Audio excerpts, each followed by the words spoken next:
আসসালামু আলাইকুম। Shimul memorial north south school and কলেজের আমার সুপ্রিয় শিক্ষার্থীদের জানাই স্বাগতম। সুপ্রিয় শিক্ষার্থীরা, আমি তোমাদের সাথে আছি Shimul memorial north south school and কলেজের সহকারী শিক্ষক নাইলা মনি। ছোট্ট সোনামণিরা, কেমন আছো তোমরা? আশা করি তোমরা সকলেই অনেক ভালো আছো। আমরা সুন্দর করে পড়াশোনা করছি তো বাসায়? হ্যাঁ, আমি আশা রাখি যে তোমরা খুব মন দিয়ে পড়াশোনা করছো। আমরা আজকে বাংলা ক্লাস করব। বাংলা ক্লাসের যে অধ্যায়টা নিয়ে আমরা আলোচনা করব, যে পাঠটা নিয়ে আমরা আলোচনা করব, তা হলো পাঠ 36 এবং 37, কারচিহ্ন, দীর্ঘকার এবং ঋকার। ছোট্ট সোনামণিরা, ক্লাসে যাওয়ার আগে চলো একটু বিনোদন করে নিই। আমার সাথে একটা কবিতা আবৃত্তি করো। সেই কবিতাটা তোমাদের কিন্তু অনেক বেশি পরিচিত। চলো একসাথে বলি। আতা গাছে তোতা পাখি, ডালিম গাছে মৌ, এত ডাকি তবু কথা কও না কেন বউ।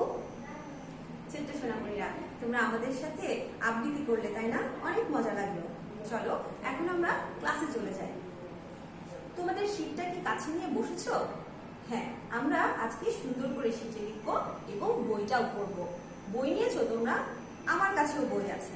দেখো, তোমাদের যে পাঠ, এই পাঠের যে 36 নাম্বার এবং 37 নাম্বার যে পাঠ রয়েছে, বইটা একটু খোলো এবং সুন্দর করে খেয়াল করো। এই পাঠটাতে কিছু সুন্দর সুন্দর শব্দ লেখা আছে। হ্যাঁ, আমরা এই শব্দগুলো একটু পড়ি। দেখো, পাঠের প্রথমে কি লেখা আছে? আমাদের 36 নাম্বার পাঠ এবং এটা 48 নাম্বার পৃষ্ঠা। দেখো পাঠে কি লেখা আছে। পাঠে লেখা আছে ময়ূর যায়। বানানগুলো খেয়াল করতে হবে আমাদের। ময়ূর যায়, ম অন্তস্থ অ দীর্ঘ বয়শূন্য র, ময়ূর যায়। নুপুর পায়, দন্ত নয়ে দীর্ঘ পয়রস্যু বয়শূন্য র, নুপুর পায়। দূর আকাশে, দূর আকাশে, দয় দীর্ঘকার বয়শূন্য র, দূর আকাশে। সূর্য হাসে, সূর্য হাসে, দন্তস্বয়ে দীর্ঘকার অন্তস্থ জয়ে রেফ, সূর্য হাসে। আরো কিছু শব্দ এখানে আছে। দেখো, ময়ূর, নুপুর, সূর্য, দূর, সূর্য, দূর, কূপ, মূল। কূপ বানানটা খেয়াল করো। কয় দীর্ঘকার ক, কয় দীর্ঘকার কু, প, কূপ। ময় দীর্ঘকারে মু, ল, মূল। এই পাঠের একেবারে নিচে বাক্য লেখা আছে। দেখো, দূর দেশ, ধূসর বেশ। ধূসর একটা রঙের নাম, ধূসর বেশ। এবার আমরা চলে যাচ্ছি 37 নাম্বার পাঠ। 37 নাম্বার পাঠটা খেয়াল করো। এখানে রিকার দিয়ে কিছু শব্দ লেখা আছে, কিছু বাক্য লেখা আছে। এখানে দেখো লেখা আছে বৃষ এলো দৃঢ় পায়, বৃষ এলো দৃঢ় পায়। মৃগ ছানা তৃণ খায়, মৃগ ছানা তৃণ খায়। এখানে বৃষ বানান এবং দৃঢ় বানানটা খেয়াল করো। বয়রিকারের বৃ, মূর্ধন্য স, বৃষ। দৃঢ় বানান দয়রিকারের দৃ, দয় শূন্য র, দৃঢ়। মৃগ, ময়রিকারের মৃ, মৃগ। তৃণ, তয়রিকারে ত্রি, মূর্ধন্য ন, তৃণ। এখানে আরো কিছু শব্দ রয়েছে। দেখো, বৃষ, মৃগ, গৃহ, কৃষি। এই পাঠের একেবারে নিচে দেখো কিছু বাক্য লেখা আছে। কৃষক কৃষি কাজ করেন, কৃষক কৃষি কাজ করেন। বাবা মৃগেল মাছ ধরেন, বাবা মৃগেল মাছ ধরেন। এখানে মৃগেল বানান, কৃষক বানান, কৃষি বানান, এই সবগুলোতেই দেখো রিকার ব্যবহার করা হয়েছে। ছোট্ট শিক্ষার্থীরা, এখন আমরা শীটটাতে একটু দেখার চেষ্টা করব। শীটের দিকে তোমরা তাকাও। শীটের দিকে তাকালে দেখবা সেখানে 1 নাম্বার যে অংশটা রয়েছে সেখানে কিছু শব্দ লিখতে বলা হয়েছে। চলো আমরা এই শব্দগুলো সুন্দর করে দেখার চেষ্টা করি। শিক্ষার্থীরা, 1 নম্বরে দেখো কি লেখা আছে। লেখা আছে নিচের কার চিহ্নগুলো দীর্ঘকার এবং ঋকার দিয়ে 3টি শব্দ লিখি। আমরা দীর্ঘকার এবং ঋকার দিয়ে 3টা শব্দ লিখব। একটু আগে আমরা এই পাঠের যে অংশগুলো রয়েছে তা কিন্তু আমরা পড়লাম। সেখান থেকে আমরা দীর্ঘকার দিয়ে কি শব্দ লিখতে পারি? আমরা লিখতে পারি সূর্য। সূর্য বানানটা কি? দন্তস্বয়ে দীর্ঘকার অন্তস্থ জয়ে রে, সূর্য। আরো কি শব্দ লিখতে পারি আমরা? দূর। দূর, দয়ে দীর্ঘকার বয়ে শূন্য র, দূর। আরো একটি শব্দ বলো তো। হ্যাঁ ঠিক, মূল। ময়ে দীর্ঘকার আর ল, মূল। তাহলে আমরা তিনটা শব্দ পেয়ে গেলাম দীর্ঘকার দিয়ে, সূর্য, দূর, মূল। এখন আমরা রিকার দিয়ে শব্দ লিখব। রিকার দিয়ে আমরা কি শব্দ এখনই দেখেছি? হ্যাঁ, আমরা দেখেছি দৃঢ়, দয় রিকারে দ্রি, দয় শূন্য র, দৃঢ়। আমরা দেখেছি বৃষ, বৃষ, বয় রিকারে বি, মূর্ধন্য স, বৃষ। এবং আরো একটি শব্দ পেয়েছিলাম, সেটি হচ্ছে গৃহ, গয়রিকারে গৃ আর হ, গৃহ, গয়রিকারে গৃ, হ, গৃহ। একটু সুন্দর করে লেখার তোমরা চেষ্টা করবে, হাতের লেখা সবসময় ভালো রাখার চেষ্টা করবে। তো আমরা দীর্ঘকার এবং রিকার দিয়ে তিনটা তিনটা করে শব্দ পেয়ে গেলাম। একবার একটু পড়ে নিই। দীর্ঘকার দিয়ে কি শব্দ পেলাম? সূর্য, দূর, মূল। রিকার দিয়ে কি শব্দ পেলাম? দৃঢ়, বৃষ, গৃহ। চলো ছোট্ট সোনামণিরা, আমরা এখন শীটের 2 নম্বরে চলে যাই। প্রিয় শিক্ষার্থীরা, আমরা শীটের 2 নম্বরটা দেখছি। 2 নম্বরে লেখা আছে শব্দার্থ করি। 2 নম্বরে লেখা আছে শব্দার্থ করি। আমাদের পাঠে যে শব্দগুলো পেলাম সেই শব্দগুলোর আমরা শব্দার্থ করব। প্রথমেই যে শব্দটি রয়েছে তা হচ্ছে দৃঢ়। দৃঢ়, এই দৃঢ় শব্দের অর্থ হচ্ছে শক্ত বা মজবুত। শক্ত বা মজবুত। বানানগুলো খুব ভালো করে খেয়াল করবে। এরপরে রয়েছে কূপ। কূপ, কূপ অর্থ কুয়া।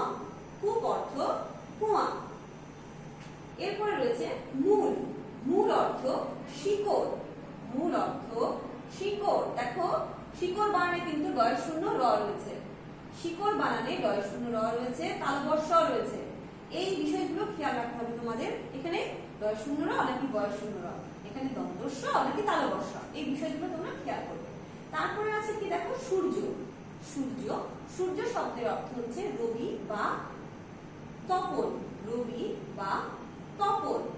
বৃষ, বৃষ শব্দের অর্থ ষাঁড়। বৃষ শব্দের অর্থ ষাঁড়। ষাঁড় বানানে চন্দ্রবিন্দু রয়েছে। ষাঁড় বানানে চন্দ্রবিন্দু রয়েছে। মৃগ, মৃগ শব্দের অর্থ হরিণ। মৃগ শব্দের অর্থ হরিণ। হরিণ বানানে মূর্ধন্য ন রয়েছে। হরিণ বানান মূর্ধন্য ন। তৃণ, তৃণ অর্থ ঘাস। তৃণ অর্থ ঘাস। এখানে কিন্তু একটি হরিণের ছবিও দেওয়া হয়েছে। তাহলে হরিণকে আমরা আরেকটা কি নাম বলতে পারি? মৃগ। মৃগ কি খাচ্ছে? তৃণ খাচ্ছে। মৃগ কি খাচ্ছে? তৃণ খাচ্ছে। তৃণ অর্থ ঘাস আর মৃগ অর্থ হরিণ। ছোট সোনামণিরা, বাসায় তোমরা এই শব্দার্থটি বারবার পড়বে এবং মুখস্থ করবে। আমরা এবার শীটের 3 নম্বরে যাব। দেখো 3 নম্বরে কি লেখা আছে। আমার প্রিয় শিক্ষার্থীরা, দেখো শীটের 3 নম্বরে লেখা আছে এলোমেলো বর্ণগুলো সাজিয়ে শব্দ তৈরি করি। এলোমেলো বর্ণগুলো সাজিয়ে শব্দ তৈরি করি। এখানে কিছু শব্দ রয়েছে, এই শব্দগুলোর যে বর্ণগুলো দিয়ে শব্দ তৈরি হয়েছে সেই শব্দগুলো, সেই বর্ণগুলো এলোমেলো করে দেওয়া আছে। এখন এই এলোমেলো বর্ণগুলোকে আমরা সাজিয়ে শব্দ তৈরি করব। দেখো তো এখানে কি কি বর্ণ রয়েছে। দেওয়া আছে অন্তস্থ অয় দীর্ঘকার, বয়শূন্য র, ম। একটু এলোমেলো করে দেওয়া আছে। আমরা যদি সুন্দর করে লিখতে যাই, একে সাজিয়ে লিখতে যাই, তাহলে দেখো তো কি দাঁড়ায়। প্রথমে আমরা লিখতে চাচ্ছি ম, এরপরে অন্তস্থ অ, নিচে দীর্ঘকার দিব আর বয়শূন্য র। একটু সাজিয়ে লিখলেই দেখো কি শব্দ হয়ে গেল, ময়ূর। ময়ূর। তাহলে ময়ূর বানানটা একটু খেয়াল করে নাও, ম অন্তস্থ অয় দীর্ঘকার, বয়শূন্য র। এরপরে দেখো নিচেই কি লেখা আছে একটি শব্দ, এবং শব্দের বর্ণগুলো কি লেখা আছে দেখো, এলোমেলো করে দেওয়া আছে। এই এলোমেলো শব্দগুলো, বর্ণগুলোকে আমরা একটু সাজাবো। আমরা কি করব, প্রথমে লিখব ম, ময়ের নিচে দেওয়া আছে রিকার, এরপরে আমরা লিখছি গ একারে গে আর ল। বর্ণগুলোকে সাজিয়ে ফেললাম। দেখো তো কি হলো, মৃগেল। মৃগেল এটা একটি মাছ, মৃগেল মাছের নাম। এরপরে দেখো আরো একটি শব্দ রয়েছে যেখানে বর্ণগুলো এলোমেলো করে দেওয়া আছে। খুব সহজেই তোমরা কিন্তু এই শব্দটা সাজিয়ে সুন্দর করে লিখবে। যেমন দেখো এখানে পড়ি আমরা, বয়শূন্য র দন্তস্ব ধয়ে দীর্ঘকার। খুব ভালো করে খেয়াল করলে দেখবে এটা কিন্তু লেখা আছে ধূসর। তো ধূসরের বর্ণগুলো এলোমেলো আছে, আমি এখন সুন্দর করে সাজিয়ে লিখবো। ধয়ে দীর্ঘকার দন্তস্ব বয়শূন্য র, ধূসর। ধয়ে দীর্ঘকার দন্তস্ব বয়শূন্য র, ধূসর। এবার এখানে কি লেখা আছে বলো তো? হ্যাঁ, চট করে এখানে তোমরা পেরে যাবে যে এখানে কি লেখা আছে। এখানে লেখা আছে আকাশ, সরেয়া কয়াকারে কা আর তালবস্য, আকাশ। আচ্ছা, খুব মজা লাগলো না? এলোমেলো বর্ণগুলো সাজিয়ে সুন্দর একটা শব্দ পেয়ে গেলে। চলো এবার আমরা শীটের 4 নম্বরে যাই। লেখা আছে, আমার প্রিয় শিক্ষার্থীরা দেখো 4 নম্বরে কি লেখা আছে। 4 নম্বরে লেখা আছে বাক্য গঠন করি। বাক্য গঠন করি। কি দিয়ে বাক্য গঠন করব? কিছু শব্দ দিয়ে বাক্য গঠন করব। দেখো প্রথমেই যে শব্দটি লেখা আছে তা হচ্ছে আকাশ। আকাশে, আকাশ দিয়ে আমরা কিন্তু অনেক শব্দ লিখতে পারি। আকাশে ঘুড়ি ওড়ে, আকাশে সূর্য ওঠে, আকাশ দেখতে নীল রঙের, অনেক সব বাক্য তোমরা কিন্তু করতে পারবে। তো আমি একটি বাক্য লিখতে চাই। আমি কি লিখতে চাই? আমি লিখতে চাই যে আকাশে সূর্য হাসে। আকাশে, তোমরা এই বাক্যটি ছাড়াও নিজে থেকেও অনেক বাক্য লিখতে পারো। তোমাদের বইয়ে লেখা আছে এটা যে সূর্য হাসে, আমি তাই লিখছি আকাশে সূর্য হাসে। বারবারই বলেছি যে একটি বাক্য সম্পূর্ণ লেখার পরে একটা সুন্দর করে দাড়ি দেবে। এরপরে দেখো নূপুর। নূপুর, হ্যাঁ, এই নূপুর নামটা শুনেই একটা তোমাদের মনের মধ্যে চলে এসেছে যে আমার নূপুর আছে, তাই না? তোমাদেরও নূপুর আছে, তাই এখানে এটা দিয়ে বাক্য তৈরি করতে পারো যে আমার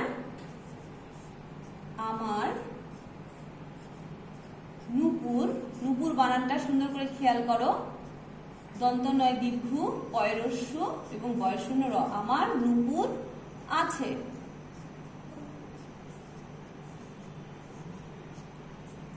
নেক্সটে কি আছে শব্দ? কৃষক। কৃষক তাদেরকে বলা হয় যারা জমি চাষ করেন। তো কৃষক করেন কি? কৃষি কাজ করেন। তাহলে আমরা এই কৃষক দিয়ে কি বাক্যটা লিখতে পারি? কৃষক কৃষি কাজ করেন। কৃষক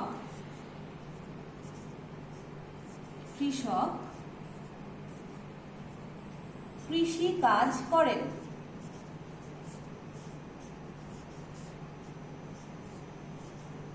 কৃষক কৃষি কাজ করেন।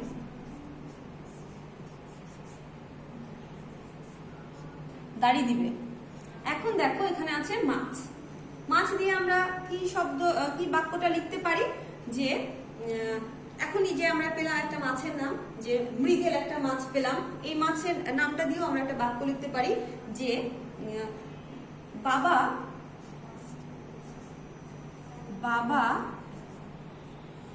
মৃগেল মাছ ধরেন। বাবা মৃগেল মাছ ধরেন। তোমরা আরো অনেক সুন্দর সুন্দর বাক্য লিখতে পারো। মৃগেল একটি মাছের নাম, ছোট ছোট অনেক শব্দ লিখতে পারো।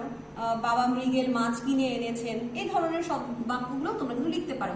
তো আমরা 4 নম্বরে শব্দ, 4টা শব্দ দিয়ে খুব সুন্দর সুন্দর বাক্য পেয়ে গেলাম। এগুলো বাসায় বারবার প্র্যাকটিস করতে হবে। ছোট্ট শিক্ষার্থীরা, এখন আমরা যাব শীটের 5 নম্বরে। শিক্ষার্থীরা, তোমাদের শীটের 5 নম্বরে দেখো কি লেখা আছে। লেখা আছে নিচের প্রশ্নগুলোর উত্তর পড়ি। নিচের প্রশ্নগুলোর উত্তর পড়বো আমরা। প্রশ্নও পড়বো, উত্তরও পড়বো। যত বেশি প্রশ্ন পড়বো তত বেশি আমরা উত্তর জানবো, তাই না? আচ্ছা, তাহলে শিক্ষার্থীরা দেখো ক নম্বরে কি লেখা আছে। কে এলো দৃঢ় পাই, কে এলো দৃঢ় পাই, বৃষ এলো দৃঢ় পাই, বৃষ এলো দৃঢ় পাই। বৃষ অর্থ কি শিখেছিলাম আমরা? ষাঁড়। তাহলে ষাঁড় এলো কি? দৃঢ় পাই। মৃগ ছানা কি খায়? মৃগ ছানা কি খায়? মৃগ ছানা তৃণ খায়। মৃগ কৃষিকাজ করেন? কে কৃষিকাজ করেন? কৃষক কৃষিকাজ করেন। কৃষক কৃষিকাজ করেন। বাবা কি মাছ ধরেন? বাবা মৃগেল মাছ ধরেন। বাবা কি মাছ ধরেন? বাবা মৃগেল মাছ ধরেন। এই প্রশ্নে যে শব্দগুলো রয়েছে শব্দগুলো আমাদের কিন্তু খুব ভালো মতো করে খেয়াল করতে হবে, কারণ লেখার সময় একটা লাইনে যদি তোমার কোনো একটি বর্ণ ভুল লিখে ফেলো তাহলে সেইটার জন্য তোমার মার্ক কাটা যাবে। তাই আমরা খুব সতর্কতার সাথে এটা মুখস্থ করবো, পড়বো এবং বাসাতে না দেখে লেখার চেষ্টা করব। এখন আমাদের শিটে দেখো, খেয়াল করো, নিচে লেখা আছে কিছু মৌখিক প্রশ্ন দেওয়া আছে। এই মৌখিক প্রশ্নগুলো আমাদেরকে জানতে হবে। মৌখিক প্রশ্নটা দিকে একটু খেয়াল করো, লেখা আছে কি যে নুপুর শব্দটি দিয়ে একটি বাক্য বলুন। একটু আগে আমরা এই বাক্যটা কিন্তু লিখেছি। হ্যাঁ, আমার নুপুর আছে, আমার নুপুর আছে। বৃষ শব্দটির অর্থ বলুন। বৃষ শব্দের অর্থ কি? ষাঁড়। ষাঁড় বানানটা খেয়াল করো, মূর্ধন্য ষ চন্দ্রবিন্দু আকার রয় শূন্য র, ষাঁড়। এখন একটি শব্দ দেওয়া আছে, যেই শব্দের মধ্যে বর্ণগুলো দেওয়া আছে এলোমেলো ভাবে। এই এলোমেলো বর্ণটাকে যদি আমরা সাজিয়ে লিখি তাহলে কি শব্দ দাঁড়াবে? ধূসর। হয় দীর্ঘ দন্ত স বয় শূন্য র, ধূসর। এবং ঘ নম্বরে দেখেন কি লেখা আছে? কে কৃষিকাজ করেন? কৃষক কৃষিকাজ করেন। কৃষক কৃষিকাজ করেন। তাহলে মৌখিকও আমরা কিন্তু পড়ে ফেললাম এবং এই প্রশ্নগুলো তোমাদেরকে অবশ্যই জানতে হবে। ভালো করে পুরোটা শীটের পড়াগুলো করতে হবে এবং আমি আজকে আমার সাথে যেগুলো তোমরা লিখলে সেই লেখাগুলোও কিন্তু মুখস্থ করতে হবে। এটা যদি তোমরা ভালো করে করো তাহলে আগামী দিন যে আমাদের ফিডব্যাক রয়েছে সেই ফিডব্যাক শীটটা তোমরা কিন্তু সুন্দর করে কমপ্লিট করতে পারবে। আমার প্রিয় শিক্ষার্থীরা, তোমরা সবাই আশা করি বাসাতে অনেক ভালো আছো, সুস্থ আছো। এর আগে আমি দিন একটা কথা বলেছিলাম যে শুধু পড়াশোনা, শুধু খেলা নয়, বাবা মার সাথে সময় কাটাবে, বাবা মাকে ছোট ছোট কাজগুলোতে সহযোগিতা করবে। তোমাদের হাসিতেই তোমাদের পরিবারটা হয়ে উঠবে খুবই সুন্দর। ভালো থাকো, সুস্থ থাকো, হাসি খুশি থাকো। এর পরের ক্লাসে তোমাদের সাথে আবার দেখা হবে। আল্লাহ হাফেজ।